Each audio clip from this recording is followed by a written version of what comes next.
بسم اللہ الرحمن الرحیم اللہم صلی وسلم وبارک علی سیدنا محمد وعلی آلہ وصحبہ۔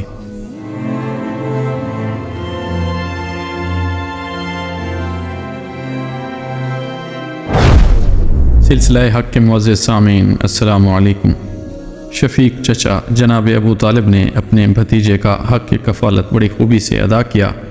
آپ صلی اللہ علیہ وآلہ وسلم کو اپنی اولاد سے بڑھ کر مانا اور اعزاز و احترام سے نوازا۔ 40 سال سے زیادہ عرصے تک قوت پہنچائی اور اپنی حمایت کا سایہ دراز رکھا۔ ابن عساکر نے جلمہ بن عرفطہ سے روایت کی ہے کہ میں مکہ آیا، لوگ قحط سے دوچار تھے۔ قریش نے کہا، اے ابو طالب، وادی قحط کا شکار ہے، اہل و عیال کال کی زد میں ہیں، چلیے بارش کی دعا کیجیے۔ ابو طالب ایک بچہ ساتھ لے کر برآمد ہوئے۔ بچہ ابر آلود سورج معلوم ہوتا تھا، جس سے گھنا بادل ابھی ابھی چھٹا ہو۔ اس کے ارد گرد اور بھی بچے تھے۔ جناب ابو طالب نے اس بچے کا ہاتھ پکڑ کر اس کی پیٹھ کعبہ کی دیوار سے ٹیک دی۔ بچے نے ان کی انگلی پکڑ رکھی تھی۔ اس وقت آسمان پر بادل کا ایک ٹکڑا نہ تھا، لیکن دیکھتے ہی دیکھتے ادھر ادھر سے بادل کی آمد شروع ہو گئی اور ایسی دھواں دھار بارش ہوئی کہ وادی میں سیلاب آ گیا اور شہر و بیاباں شاداب ہو گئے۔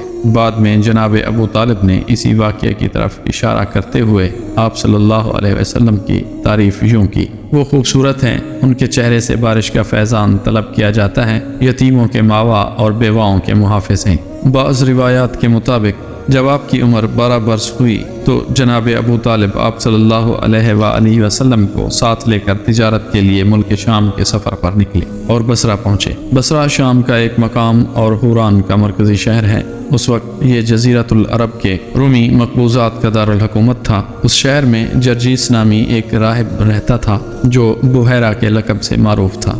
جب قافلے نے وہاں پڑاؤ ڈالا تو یہ راہب اپنے گرجا سے نکل کر قافلے کے اندر آیا اور اس کی میزبانی کی، حالانکہ اس سے پہلے وہ کبھی نہیں نکلتا تھا۔ اس نے رسول اللہ صلی اللہ علیہ وآلہ وسلم کو آپ صلی اللہ علیہ وآلہ وسلم کے اوصاف کی بنا پر پہچان لیا اور آپ صلی اللہ علیہ وآلہ وسلم کا ہاتھ پکڑ کر کہا، یہ سید العالمین ہیں، اللہ انہیں رحمت للعالمین بنا کر بھیجے گا۔ جناب ابو طالب نے کہا، آپ کو یہ کیسے معلوم ہوا؟ اس نے کہا، تم لوگ جب گھاٹی کے اس جانب نمودار ہوئے تو کوئی بھی درخت یا پتھر ایسا نہیں تھا جو سجدہ کے لیے جھک نہ گیا ہو، اور یہ چیزیں نبی کے علاوہ کسی اور انسان کو سجدہ نہیں کرتی۔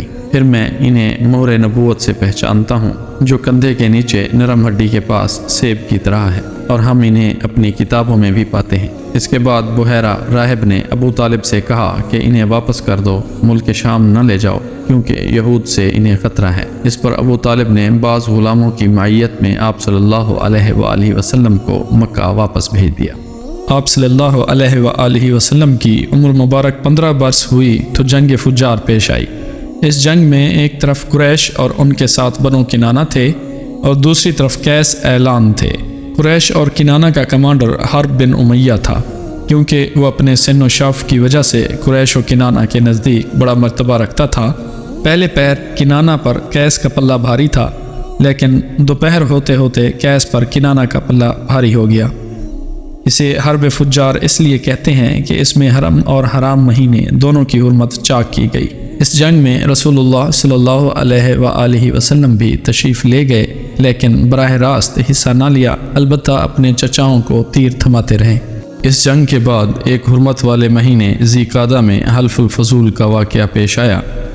چند قبائل قریش یعنی بنی ہاشم، بنی مطلب، بنی اسد، بنی زہرہ اور بنی تیم نے اس کا اہتمام کیا۔ یہ لوگ عبداللہ بن جدعان تیمی کے مکان پر جمع ہوئے، کیونکہ وہ سن و شعف میں ممتاز تھا، اور آپس میں عہد و پیمان کیا کہ مکہ میں جو بھی مظلوم نظر آئے گا، خواہ مکے کا رہنے والا ہو یا کہیں اور کا، یہ سب اس کی مدد اور حمایت میں اٹھ کھڑے ہوں گے اور اس کا حق دلوا کر رہیں گے۔ اس اجتماع میں رسول اللہ صلی اللہ علیہ وآلہ وسلم بھی تشریف فرما تھے، اور بعد میں شرف رسالت سے مشرف ہونے کے بعد فرمایا کرتے تھے، میں عبداللہ بن جدعان کے مکان پر ایک ایسے معاہدے میں شریک تھا کہ مجھے اس کے عوض سرخ اونٹ بھی پسند نہیں، اور اگر دور اسلام میں اس عہد و پیمان کے لیے مجھے بلایا جاتا تو میں لبیک کہتا۔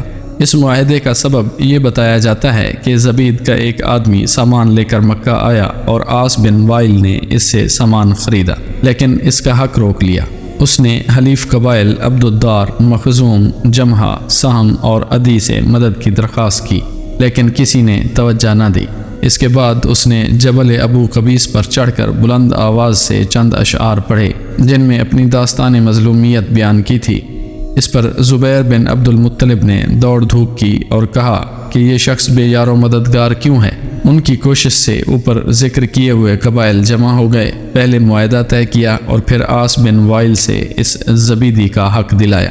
معزز سامعین، حضرت حلیمہ رضی اللہ تعالی عنہا کا بیان ہے کہ آپ صلی اللہ علیہ وآلہ وسلم کا جھولا فرشتوں کے ہلانے سے ہلتا تھا، اور آپ صلی اللہ علیہ وآلہ وسلم بچپن میں چاند کی طرف انگلی اٹھا کر اشارہ فرماتے تھے تو چاند آپ صلی اللہ علیہ وآلہ وسلم کی انگلی کے اشاروں پر حرکت کرتا تھا۔ جب آپ صلی اللہ علیہ وآلہ وسلم کی زبان کھلی تو سب سے اول جو کلام آپ صلی اللہ علیہ وآلہ وسلم کی زبان مبارک سے نکلا وہ یہ تھا: اللہ اکبر، اللہ اکبر، الحمدللہ رب العالمین، وسبحان اللہ بکرۃ و اصیلا۔ بچوں کی عادت کے مطابق کبھی بھی آپ صلی اللہ علیہ وآلہ وسلم نے کپڑوں میں بول و براز نہیں فرمایا، بلکہ ہمیشہ ایک معین وقت پر رفع حاجت فرماتے۔ اگر کبھی آپ صلی اللہ علیہ وآلہ وسلم کی شرمگاہ کھل جاتی تو آپ رو رو کر فریاد کرتے، اور جب تک شرمگاہ نہ چھپ جاتی آپ کو چین اور قرار نہیں آتا تھا، اور اگر شرمگاہ چھپانے میں مجھ سے کچھ تاخیر ہو جاتی تو غیب سے کوئی آپ کی شرمگاہ چھپا دیتا۔ جب آپ صلی اللہ علیہ وآلہ وسلم اپنے پاؤں پر چلنے کے قابل ہوئے تو باہر نکل کر بچوں کو کھیلتے ہوئے دیکھتے، مگر خود کھیل کود میں شریک نہیں ہوتے تھے۔ لڑکے آپ صلی اللہ علیہ وآلہ وسلم کو کھیلنے کے لیے بلاتے تو آپ صلی اللہ علیہ وآلہ وسلم فرماتے کہ میں کھیلنے کے لیے نہیں پیدا کیا گیا ہوں۔ جب آپ صلی اللہ علیہ وآلہ وسلم حضرت حلیمہ رضی اللہ تعالی عنہا کے گھر سے مکہ مکرمہ پہنچ گئے اور اپنی والدہ محترمہ کے پاس رہنے لگے تو حضرت ایمن جو آپ کے والد ماجد کی باندی تھیں، آپ صلی اللہ علیہ وآلہ وسلم کی خاطرداری اور خدمت گزاری میں دن رات جی جان سے مصروف رہنے لگی۔ ایمن کا نام برکت ہے، یہ آپ صلی اللہ علیہ وآلہ وسلم کو آپ کے والد سے میراث میں ملی تھی۔ یہی آپ صلی اللہ علیہ وآلہ وسلم کو کھانا کھلاتی تھیں، کپڑے پہناتی تھیں، آپ صلی اللہ علیہ وآلہ وسلم کے کپڑے دھویا کرتی تھیں۔ آپ صلی اللہ علیہ وآلہ وسلم نے اپنے آزاد کردہ غلام حضرت زید بن حارثہ رضی اللہ تعالی عنہ سے ان کا نکاح کر دیا تھا، جن سے حضرت اسامہ بن زید رضی اللہ تعالی عنہ پیدا ہوئے۔ سامعین، اللہ تبارک و تعالی سے دعا ہے کہ وہ اپنے حبیب صلی اللہ علیہ وآلہ وسلم کے ذکر کے صدقے ہم سب کی مشکلات آسانیوں میں بدل دے اور ہماری پریشانیوں کو دور فرما دے، اور بے شک وہ دکھوں کو سکھوں میں بدلنے پر قادر ہے۔